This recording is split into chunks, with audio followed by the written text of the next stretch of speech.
ଥିବା ଲୋକଙ୍କ ସଂଖ୍ୟା ବେଶୀ। ତେଣୁ ଏହି ପରିସ୍ଥିତିରେ ଯେପର୍ଯ୍ୟନ୍ତ ଏହି 70% ଲୋକଙ୍କର ଅର୍ଥନୈତିକ ବିକାଶ ନ ହେବ ସେ ପର୍ଯ୍ୟନ୍ତ ଓଡ଼ିଶାର ବିକାଶ ସମ୍ଭବପର ନୁହେଁ।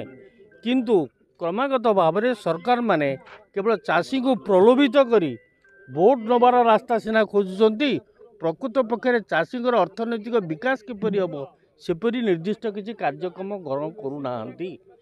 ଏବଂ ଏହା ସମ୍ଭବ ହୋଇପାରିବ ଛୋଟ ଚାଷୀ ମଧ୍ୟ ଯେଉଁମାନେ ଲ୍ୟାଣ୍ଡ ହୋଲ୍ଡିଂ କମ୍ ସେମାନଙ୍କ ଅନ୍ୟ କିଛି ଚାଷ କରି ଏବଂ ଚାଷ ମାଧ୍ୟମରେ ତାଙ୍କର ଅର୍ଥନୈତିକ ବିକାଶ ହେବ।